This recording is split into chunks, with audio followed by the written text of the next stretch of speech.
시청자 여러분 안녕하십니까? 경동뉴스 시작합니다.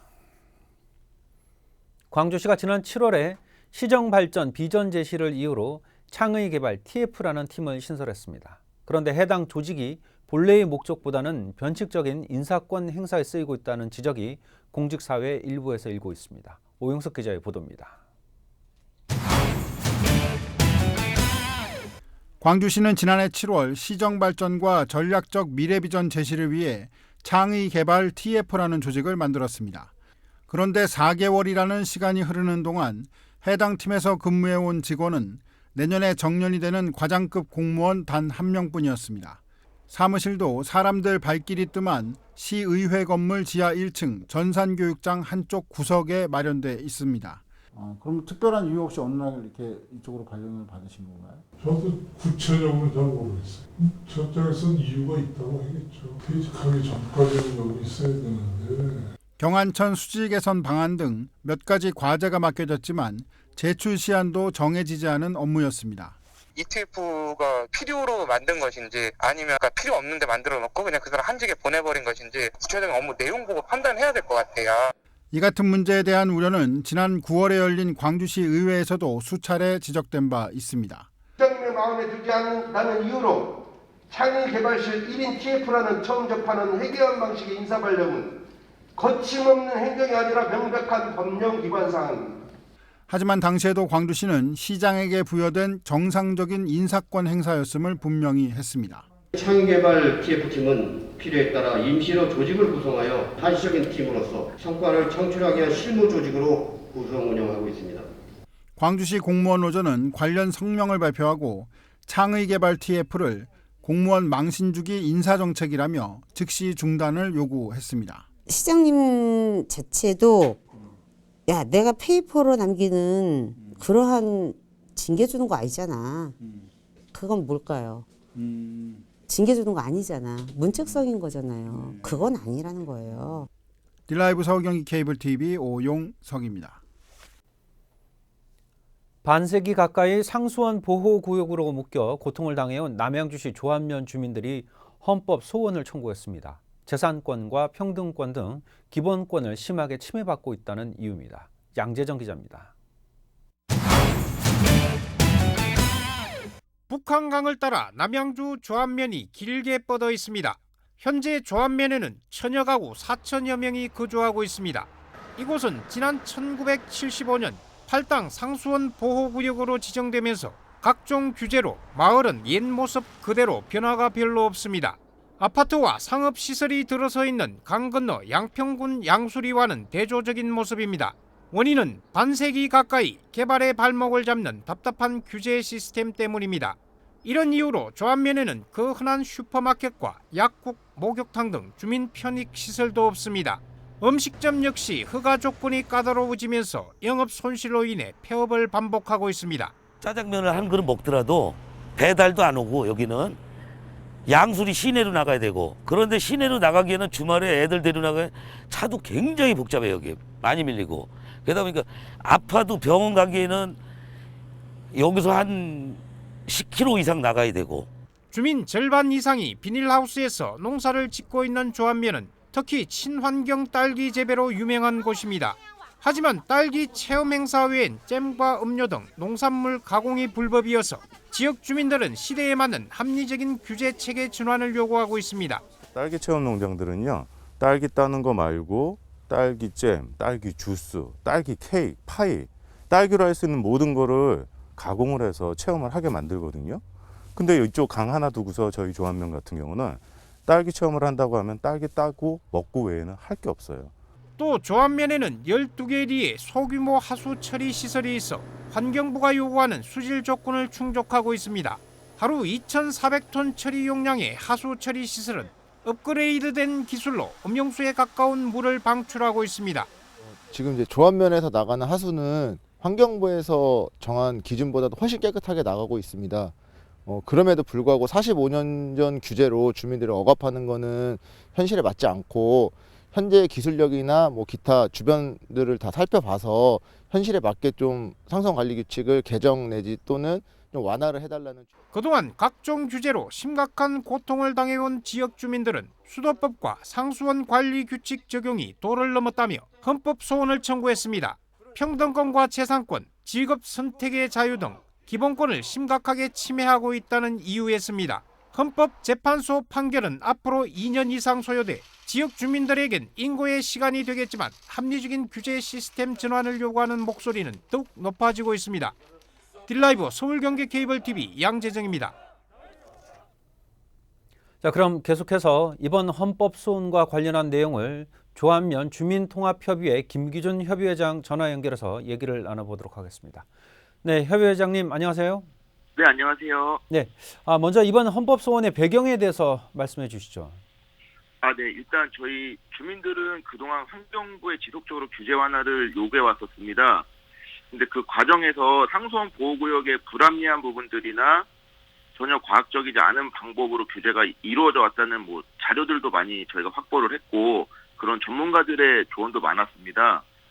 지금 이제 조합면 주민들은 더 이상 좀 버티기 어려운 상황까지 내몰리다 보니까 저희도 대한민국 헌법에서 이야기하는 기본권이나 생존권, 기타 형평성이 어긋나는 규제 개선 등을 위해 헌법 소원을 하게 되었습니다.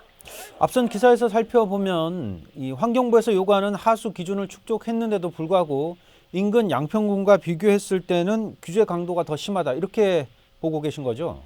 예, 맞습니다. 아무래도 상수원 보호구이다 보니까 타 지역보다는 하수 처리 시스템이 굉장히 완벽에 가깝게 되어 있습니다. 처리되어서 나가는 방류수가 음용수에 가깝게 나감에도 불구하고 강 건너 양소리는 고층 아파트나 마트, 병원, 목욕탕, 수영장들이 들어서는 데 반해서 저희 조합면은 약국이나 병원 그런 것뿐만 아니라 주민 편익시설이나 기반시설이 지금 거의 없다시피 한 상황입니다. 단순하게 양쪽의 체험농장만 봐도 조합면은 체험객이 딴 딸기로 잼이나 쿠키 등을 만드는 행위가 불법이고, 편의점에서 어묵을 판매하는 행위조차도 불법입니다.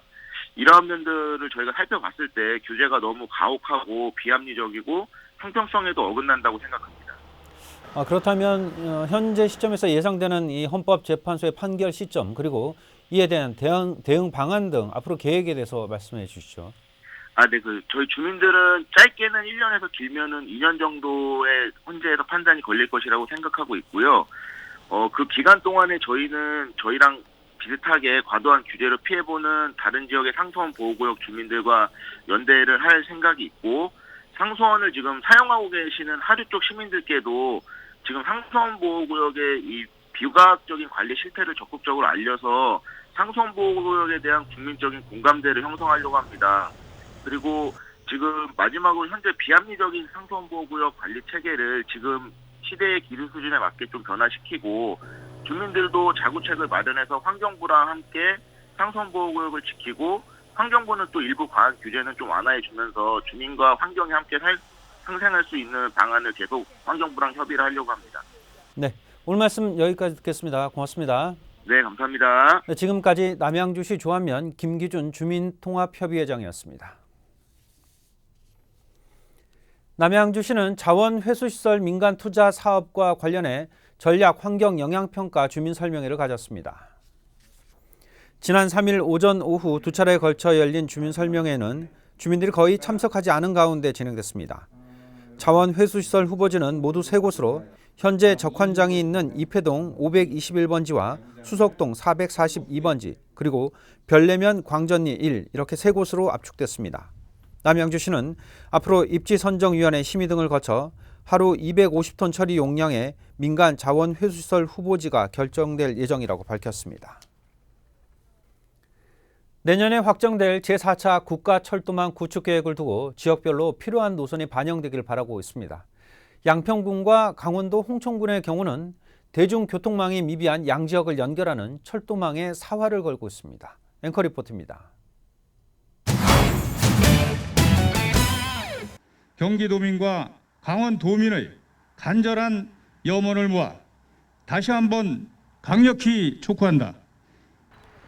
반년 앞으로 다가온 4차 국가철도망 계획에 용문 홍천선 반영을 위한 퍼포먼스가 진행됐습니다. 양평군과 홍천군은 열차 승차권을 받아 철도 모형에 올랐고 2대의 열차가 중간 지점에서 만났습니다. 두 자치단체의 철도 유치 의지와 절박함이 담긴 행사입니다. SOC 사업입니다. 2차 관과 함께 여러 가지 논의를 했습니다. 그것이 결코 쉽지만은 않습니다. 함께 최선을 다해야 그것이 이제 5개년 반영 계획에 들어갈 수 있다. 용문 홍천선은 양평군 용문면에서 홍천군 남면을 지나 홍천읍까지 연결되는 약 34km의 철도로 총 사업비는 7,800억 원 가량으로 추산되고 있습니다. 1992년부터 시작된 용문 홍천선 논의는 매번 경제성 문제로 좌절되면서 지역 균형 발전에 대한 목소리가 더욱 높아지고 있는 상황입니다. 양양, 속초, 고성을 갈 수 있는 유일한 통로였습니다. 그런데도 불구하고 강원도 18개 시군 중에서 아직까지 철도가 다니지 않거나 계획조차 없는 곳이 유일하게 홍천군입니다. 문제는 또다시 경제성에서 발목이 잡힐 가능성이 높다는 점입니다. 양평군이 진행한 용역에서 경제성 분석 점수가 0.31에 그치면서 정책적 접근을 강조해야 한다는 의견이 많습니다.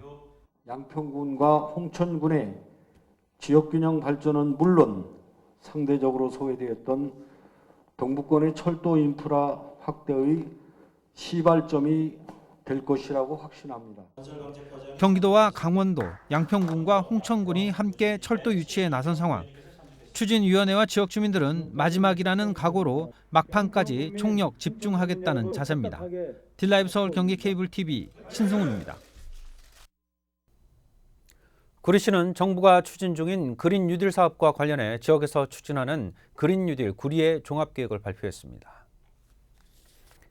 구리시는 민선 7기 하반기 정책의 일환으로 그린 뉴딜 구리를 선정하고 오는 2030년 온실가스 배출량 50% 감축을 달성 목표로 그린 뉴딜 핵심 사업인 구리 3740을 제시했습니다. 구리 3740은 3대 방향과 7대 과제 40대 사업으로 에너지 관리 스마트 그리드와 신재생 에너지 보급 사업을 비롯해 구리시의 핵심 사업인 이커머스 조성 사업 등을 포함했습니다. 이어서 간추린 지역 소식입니다.